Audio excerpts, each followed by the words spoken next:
Welcome into another episode of MLS Six Pack with myself, Jessica Charman, and Jason Longshore, the show where we give you 6 of our favorite Major League Soccer related topics. Obviously had a bye week, but we're back in action, ready to go. And let's start the conversation, Jason Longshore, with a team that has really impressed and taken advantage of a few slips in the Supporters Shield standings, and that's going to be Columbus Crew. In a rematch of the MLS Cup 2023 final, Columbus Crew came in with an incredible 5-1 victory at BMO Stadium that ended the Black and Gold's 10-game unbeaten run. Jason, when you looked at this game early on as a preview, it was an exciting matchup, a great statement between East and West. Well, it seems like the East right now has the bragging rights with Columbus Crew and Cucho Hernandez's team really thriving with that result. I feel like I've said it all year long. I think the Eastern Conference is better than the Western Conference this year. That's not a regular thing. It goes back and forth, but this year it feels like the East is more difficult top to bottom, and I think they have the best team in the league in Columbus. What the Crew have done, making the deep run in CONCACAF and still being able to do what they're doing in league, nobody's done it before. And it's so fascinating to see Wilfried Nancy and the way that he goes about it, because it's brave, it's bold. He's not just playing for results. He's never just happy to survive in a game. It's always to be the absolute best version of themselves. And that evolves. I think that's what's maybe the most impressive thing about Columbus is, you see so many good teams have a regular 11 or have a 11 plus a couple of subs, and they do the same things over and over again. Columbus doesn't. If guys get hot, they get more time. If guys are struggling, they go to the bench. If he has to move the pieces around, he does game to game to game. The tactics will change. He gets the most out of every player in that roster that he needs. And it's just so impressive that he's able to build what he's built. Wilfried Nancy and the run he is on as a manager is one of the most impressive we've ever seen in Major League Soccer. And Columbus, what they've done just over the last 18 months, winning MLS Cup, getting to the final of the CONCACAF Champions Cup, and then going to LAFC and wrecking them in their own house. This is the best team in the league until somebody proves it otherwise. They are just that good. Another really good team in the league, one pretty well, is Charlotte FC. They are maybe the biggest surprise of the last match day. 3-1 win at FC Cincinnati. I know there's a ton of different things that went into that match, but this Charlotte team, from the outside looking in, Jess, is a team that has proven to be more resilient, a team that is harder to break down. I didn't see this kind of offense coming out of them, and that feels like the biggest jump. What say you? Yeah, I would tend to agree with you. This was a really difficult spell on the calendar for Charlotte FC. They'd had a huge home run earlier on in the season, and with those consistent home games comes a phase of your season where you're on the road with very difficult matches. And Charlotte felt hard done by at home against Inter Miami with the defeat in the last sort of 5 minutes of the game, with Inter Miami coming back into that. And they wanted to bounce back. And you looked at that schedule with FC Cincinnati and you thought, wow, this is a really difficult team to bounce back up against. And I think with Charlotte, this matchup, they were able to capitalize on a few things for FC Cincinnati and their weakened back line. We've talked about that on multiple episodes of MLS Six Pack, where they've just struggled with the revolving door of center backs through injury, through suspension, through the Olympics, coming up with Mars Robinson now, Copa America, of course. And I think Charlotte was able to firstly capitalize on some limits of FC Cincinnati. But the biggest change I think we've seen in the Charlotte FC side is the mentality and that belief. They're not feeling like they can never be counted out under Dean Smith. He's getting these guys to buy in and run through the brick wall. And the biggest surprise, I think, here is you saw Patrick Ajuman suspended, of course, for a silly red card for the stamp in the Inter Miami game. And you wonder, where is the offense going to come from for Charlotte FC? And Yuri Tavares, a player that has been coming up through the Crown Legacy MLS Next Pro program last season, was able to make a statement with his first goal in the game, and then to go a minute later with Liel Abada coming in to score a goal. Great momentum. But I think what was the most impressive about this result, Jason, is the fact that Charlotte was able to face the adversity, because FC Cincinnati came out booming after the halftime break. It certainly wasn't cruise control, but they were able to manage that storm. So really positive signs for Charlotte FC to get out that result, score 3 goals against a difficult team, but also the defense to step up in the moments, including Christian Kalina saving his first ever MLS penalty. He's been great at penalties in Leagues Cup last year, but had never saved one in his 3 seasons in Major League Soccer. Not many better people to save against than Lucho Acosta. I also want to give Charlotte some credit on the structural standpoint, because there were a lot of questions when Crown Legacy launched as the MLS Next Pro team about the kind of roster that was built. It was very different. It kind of had to be, because the academy in Charlotte is still very young. There are some talented players coming, but those are mostly players that were not mostly developed, but at least partially developed outside of the pro system. You kind of have what you have, and then you can start to build from scratch with the youngest kids in the academy. They're nowhere near ready yet. So it's fascinating what they did in hindsight with Crown Legacy, because they stood out a lot in MLS Next Pro. They were older. They brought in guys on loan. They brought in more international guys than you're used to seeing. But the idea was to bridge that gap between academy developed homegrowns and using your second team as a development tool for guys who are closer to the top level. A scouting pool as well, I think I would call it, where you find players that you like the look of, but you're not 100% sure if they're the right fit. You bring them in for a year, you see what they can do. That's a Yuri Tavares, that's a João Pedro, 2 players that have done that. And then the other part about it is they've done a great job of utilizing it for their draft picks. I mean, you saw Nick Scardina, another draft pick, making his MLS debut. Andrew Privet, an MLS draft pick, absolutely starring. I think he got MLS Team of the Week this week defensively. They've done a great job of nailing the draft picks and utilizing them, and then finding this balance, like you said, with Crown Legacy, and using it as a pool to develop players, not just from the academy, but also from elsewhere. Yeah, long term, they will have to find that balance, and it's not going to be easy, because this model's been successful, but you can't find out if you have homegrowns ready until you play them and you give them those minutes. So I can't wait to see what the second iteration of Crown Legacy is. But this one has been really successful. You mentioned Yuri Tavares, a player who's impressed me in Next Pro. I think I told you last year, the first game that I saw João Pedro, I'm like, he's MLS ready now. Bring him up. He is legit. Really good work in the development side. And these are the moments where it pays off, when you have to turn to that next level of depth. It's interesting to see how Charlotte continues to grow. And just to kind of wrap this topic up with you, what does what's on the horizon for Charlotte? What is the ceiling for Charlotte in 2024 in your mind?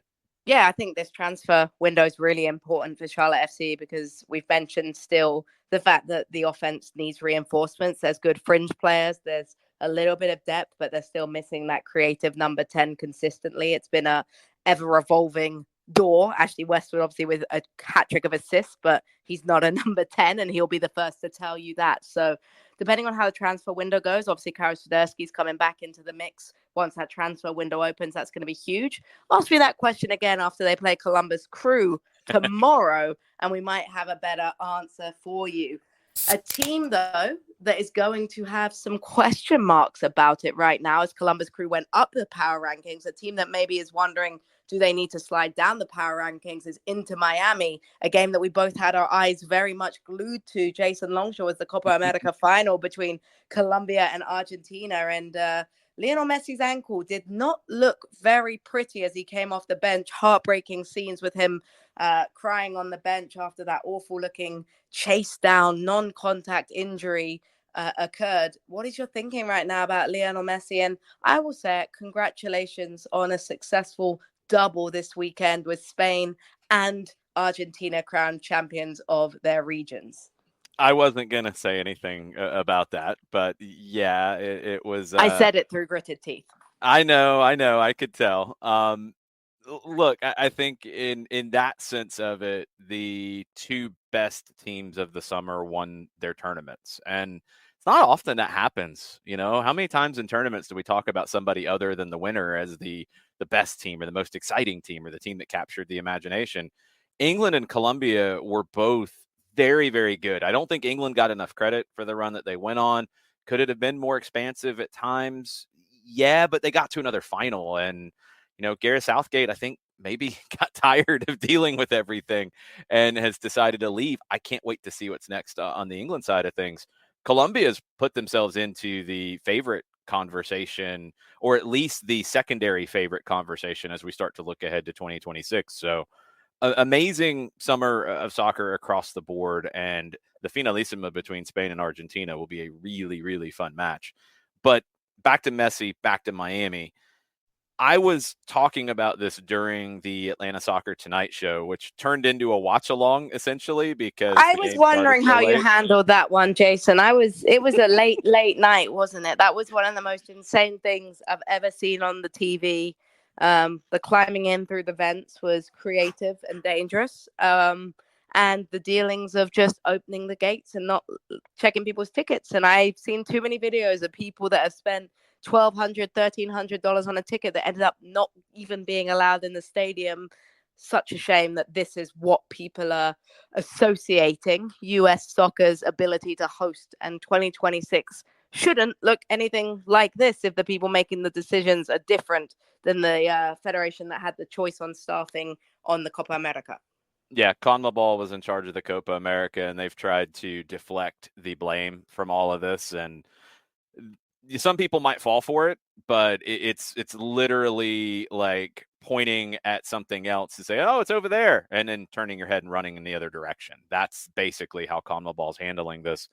The security plans have been bad, and the fact that so many people without tickets were at the gate is a failure in the security plan. When you look at major events, whether we're talking World Cup finals, Super Bowls, college football national championship games, all of those kind of things, you don't get to the gate without a ticket. Even You don't. music festivals, if we want to go away from sports, it's the same at music festivals. You have a pre-entry. Freaking Disney World, like any place where there's a gigantic amount of people, you have to show your ticket before you go through the process. Yeah, and then what happens when you don't have that proper plan and you don't create these elements that are there for safety, you get to the tough decision of, what do you do in the situation where your gates are crowded? You have to do something, or people are getting crushed up against the gate. You have to open it, and you have to then take the hit on people without tickets getting in, because you're not going to be able to scan everybody. You have to just get the gate open for public safety. And then the flip side is you can't cancel the game to get people out, because then you run the risk of a riot. This is all of the different elements that CONMEBOL failed in. And for people who, some people know better, some people don't, but there's a lot of people with very loud voices and bullhorns that have been spreading disinformation and factually incorrect information and slanderous information about what 2026 is going to look like. I can tell you for a fact that FIFA is already talking to these stadiums about security plans 2 years out. And I can also tell you for a fact that CONMEBOL was not. So that tells you all you need to know about 2026. Let's flip back to from the sidebar to this, because we could talk about that stuff for hours on end. Lionel Messi left the match due to injury. If you go back to the end of the first half, he had that ankle injury where he's trying to cross the ball, defender under pressure. I thought the defender kind of fell on him a little bit, completely inadvertently. But when you go back and look at it, his ankle buckled before that. And then I think there's some contact. So the fact that he was able to stay on was smart, because you got to halftime. You didn't have to use the sub. You knew you had an extended halftime as well. So because of Shakira. Hey, that's one of the things CONMEBOL did right. I'll give them credit for that. But you know you're going to have a little extra time to really assess and see if he can continue. And he did for a little while. But that last run, I think when he came down on it again at full speed in a way that he couldn't protect himself, he couldn't go anymore. So it was hard to see that for him. It was hard to see that for Argentina. I give them a ton of credit for finding a way to win around that. Now you look at the Miami situation, and Miami has come out with a statement today talking about how after scans, there's ligament damage in his ankle. Unfortunately, anybody who's had bad ankles, and I can raise my hand and join that club, every time you have a bad ankle sprain, you do ligament damage. It might be a partial tear. You could fully tear a ligament. I've done both, along with just bad ankle sprains where it swells up. Every sprain is some level of ligament damage. So when you look at it and you see the swelling immediately and you see these things, he's not going to play this weekend. He's not going to play for a few weeks. He might miss the Leagues Cup, but I don't think it is anything like the injuries that he's dealt with before as a reoccurrence or a long-term thing. I think it's just a very bad ankle sprain. And when you go back and look at how it buckled on that cross, yeah, it kind of fits that. So I think Miami will be as okay as they can be. They have shown the ability to get results without him. They do have other talented players in this group, and you're going to get Luis Suarez back. You're going to need some people to step up, but this is still a good team. And ultimately, I don't think they miss him for that many more league games. I think the Leagues Cup is probably the biggest question about, can they really make a run at defending their title if he's not available? I think in league play, they're going to end up being okay. Now, a team in Leagues Cup and in league play that we don't talk about a ton, we get kind of wrapped up in the Eastern Conference and we don't see all the teams out west as much. Vancouver is one of the teams that is just, at least in my mind, flying under the radar a little bit. Brian White has consistently scored goals for this team. He doesn't get enough credit nationally. They're 10-7-5. They are unbeaten in this span of games that White has scored in. It's really impressive what Vancouver is doing. And now they're a team that, along with LAFC, I think along with the LA Galaxy, along with RSL, we got to talk about as a potential Western Conference champion. I think particularly with what you're seeing with the Western Conference and big teams dropping points, you see LAFC, Real Salt Lake, both getting beaten by considerable margins. I mean, the goal scoring and the goals conceding in the Western Conference is making for great viewership for a neutral, but defensive coaches are probably closing their eyes at times. I think with Vancouver, I've always liked how Vanni Sartini is as a coach. I know he's controversial. I know he probably had the most insane quote from a coach last year that saw him in a lot of trouble about the river. What was the exact quote? Do you remember? I don't know if we should share it because we might get suspended as long as he did. Yeah, let's be careful. But it was something about there might be a coincidence if someone was found in a river. So he's passionate about his team, but I think that passion feeds into his team. And they're, the most successful coaches in the world are a little bit loco. And I think that suits Vanni Sartini's style. And what they're doing right now is being in great form, but being on the road in great form as well. When you look at their points totals on the road, they've already surpassed last year's road points total, which is remarkable considering how far into the season we already are. To separate the good teams from the great teams in Major League Soccer, road form is so pivotal because, as we know all too well, going on the road in this league is difficult and hard to pick up points. And the teams that find themselves in the top of those title chases are often the ones that have done very well on the road to separate themselves from the rest of the crop. Vanni Sartini is just one of those guys that I think you want to run through walls for him. Managers, we've talked about Wilfried Nancy a lot in this show. We're going to talk about another up-and-coming manager here in just a second. I think Sartini is such a big personality that he gets the most out of this group with the way that he deals with people. And yeah, maybe sometimes a little too vociferous with some of the things he has to say. I don't think it was coming from the place that some people tried to take it to be. I think he was trying to be funny. I think he's a huge character. And when you have guys like that, they can take some of the pressure off of the players and let them just go play and get the most out of the talent that they have. This is a very talented team. A lot of guys that people around the league might not know a ton about, might not see on a regular basis. But it's a team that, when you're looking at MLS After Dark, for those of us on the eastern side of the country, you might want to flip into Vancouver and get caught up with that team because you might be seeing them deep in the playoffs. Let's stay in Canada, Jason, with our next conversation and managerial praise. That's what we'll call it. Laurent Courtois. There we go. I tried to get the accent on and then choked a little bit. in his first Major League Soccer coaching job, has had a couple of elements of experience in the second division or second teams, but this is his first big Major League Soccer role. His style with Montreal, talk me through it, because you're a huge fan of the unorthodox, very Columbus-esque style that he brings to the table.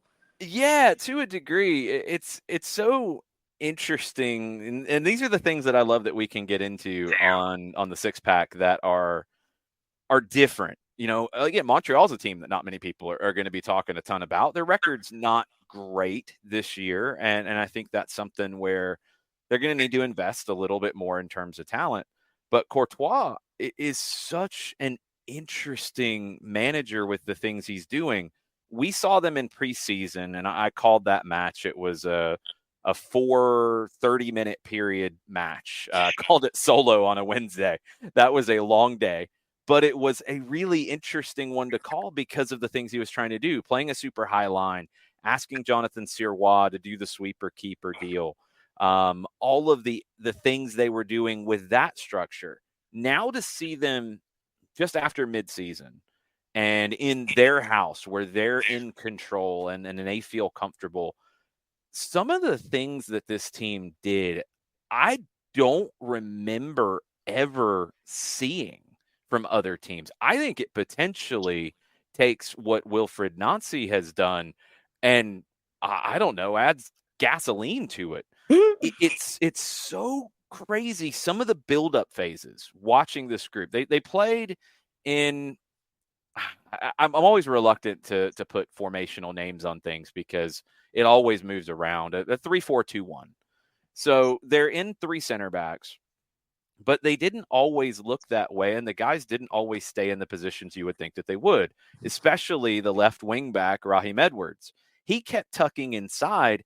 At times, it was Edwards who ended up between two of the center backs, while the left-sided center back, Joaquin Sosa, made a run either kind of overlapping him out wide, or Sosa at times made his runs centrally, and he turned into a 10. At times, he made runs like a winger would make on the left side, opening the game up. This is a left-sided center back, a young one at that, who was incredibly impressive in this game. Edwards tucking inside as an extra midfielder, extra center back at times. Huan, who we've seen over the years, just blazing up and down the right side. Oh, he's a pain. He gave me nightmares with Orlando. Oh. So difficult, but he was cutting inside more than I've ever seen. The interchange with their group was so fascinating to watch, and it was so impressive that they were able to do that. The first half, they controlled the field position and they controlled the shot output because of it. They just pinned Atlanta in. I mean, I felt bad for Brooks Lennon on the right side of Atlanta's setup in a similar kind of 3-4-2-1 kind of shape, except with more wingers than tucked in guys. Lennon's dealing with Sosa making an inside out run and Raheem Edwards sometimes making an outside in run. And then Ariel Lassiter popping up into dangerous spots. Like, he's just like, what? I can't really go anywhere because they're running so many guys into my position. It was so interesting. And I like managers that think outside the box. I like managers that move the chess pieces around to try to create things. The next step, and this is his first time in a first division job. He had great success with Columbus Crew too. The next step is to take interesting ideas and make them successful in results. That doesn't always happen. How long of a leash do you think he gets? Obviously, Montreal right now sitting in 10th in a highly competitive Eastern Conference. When you look at who's below that playoff line, many a team that you maybe thought were going to be ahead of that playoff line at the beginning of the season. How long of a leash do you give a new coach when they're trying something that's very innovative? But there's got to be a level to when you stop experimenting and, as you said, start to make sure it's converting to results. I think it should be a long leash because I don't think they have enough talent to really expect a whole lot more. And that's always the balancing act. And we can take that conversation to talk about the expectations with England and Gareth Southgate. We talked about it with the US and Greg Berhalter.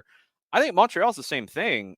They would obviously love more wins, and Joey Saputo is an owner who can get maybe a little out of pocket at times and getting impatient. He needs to be patient with Laurent Courtois, and he needs to give him a little bit more on the resource side so he can not. I don't think Montreal's ever going to be a top spending team in this league, and that's okay. You can punch above your weight, but you got to have a certain level of talent. You got to have certain things in place to be able to do that. I think they have the manager in place. I really do. I want to see what he can continue to build. You just have to hope on his side, on the personal side, that he doesn't, and I don't think he will, that he doesn't get away from what he's building, because he's bringing some really different elements into it.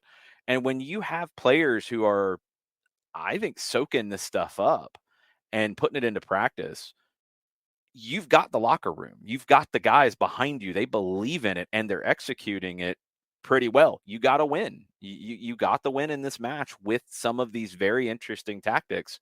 Now you've got to continue to get more. I think he's a guy to absolutely keep in mind. And next time you watch them, watch what he does with center backs and wing backs. That's something that Nancy has done as well. We've talked about it with Sean Zawadzki, with Steven Moreira, quite a few different Columbus players, that they can get different looks by putting guys in different spots. What Courtois was doing was the rotation of guys in those spots that was not normal. So very, very cool to see. I loved that match on Saturday night, even though the result didn't go Atlanta's way. I loved the chess match elements of it. And just matches like that are the ones that I think give us life in all of this and give us energy in these kinds of games, especially on a stretch of games where I feel like we have a game every 3 or 4 days. It's just that it's difficult at times, but I'm sure you're the same, Jess. When you get games like that you get to sink your teeth into and be like, why is Edwards in the middle? What's he doing there? Oh, Sosa's that's making a why. run down Hey, the left. listen, I cannot wait. And I can't wait for the Columbus Crew game tomorrow, because as much as it's going to be a very difficult match when you're calling the game for a team specifically and you care about the result for Charlotte, I admire so much of what's being done at Columbus Crew that I'll sit back and enjoy watching them play and hope that Charlotte FC is able to handle it with the grace and success that they did against a side like FC Cincinnati. I love when you see managers that take chances, and I love when they get rewarded for taking those chances. Wilfred Nancy has. We'll see if Laurent Courtois can find those rewards. Maybe a little bit different budget that he's dealing with, and that is going to end up being something that's an issue. Last one in the six pack, the US U20 roster was announced. The CONCACAF U20 Championship is running from July 18th to August 4th. Tons of MLS guys in this roster, and we can speak to a couple of players that we've been able to watch in their development that are part of this roster, Jess. I'm really looking forward to this group. I think this is one of the most talented U20 groups that we've seen in a while.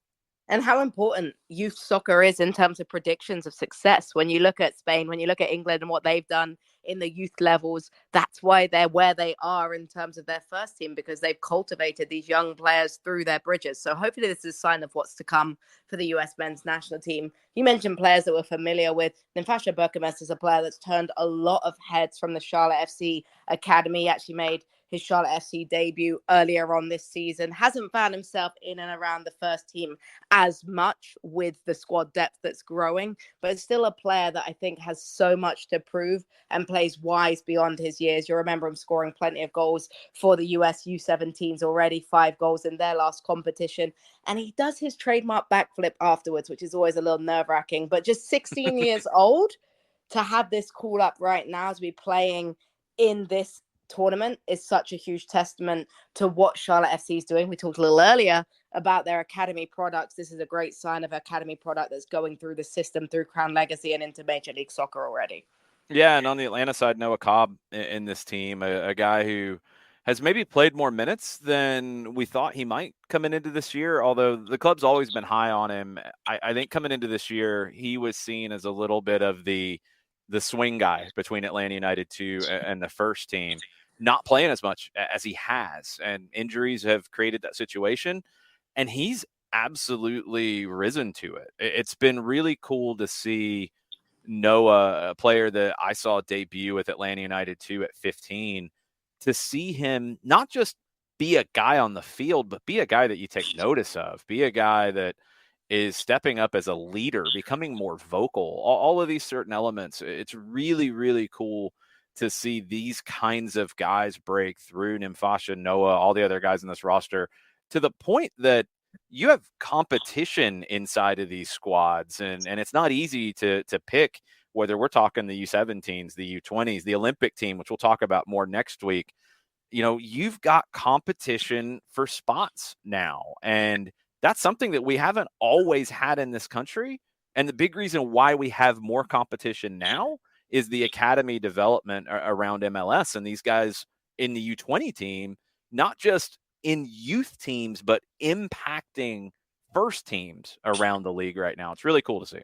And what an advantage it is when you've got players that are going to be playing back in their age group to have had the experience of playing with grown-ups. It's kind of like at the college level. I like to use that comparison where you see players playing their summer league against more fully developed, former professionals, players that are going to go and sign in the USL Super League.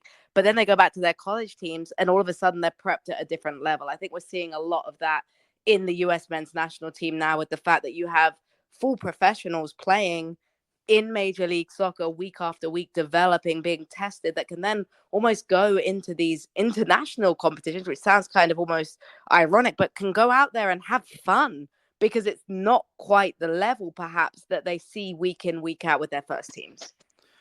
Yeah, it's something where I've had this conversation with academy coaches, with academy directors before. You see players go up and down in the teams that they're playing on, and it's a really important part of development.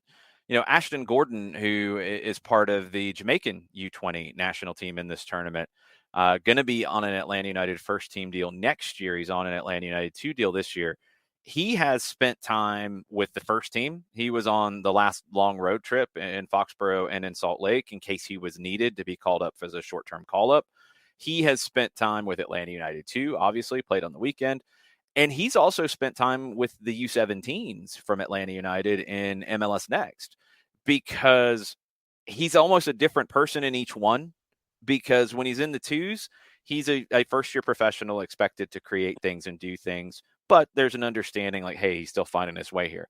When he's with the first team in training or playing in Open Cup games, he's the kid. And anything you get is a bonus out of him. But then when he goes to the U17s, it's you're the man. You need to step up. You need to carry this team. How do you handle that? And how do you handle bouncing back and forth? It's such a big character building thing for these players. And to get guys in this U20 team who have been in first team locker rooms, who have been in those moments where, they've had to step up and they've had to be vocal, that's only going to help this team when they play against their peers.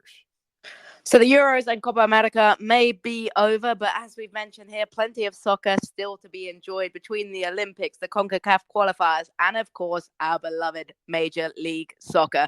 This was the MLS Six Pack. You never know what's going to be in your variety pack, but we've hit you with our 6 favorite stories in Major League Soccer. Jessica Charman, Jason Longshore will be back next week. Cheers. Don't forget to recycle, folks.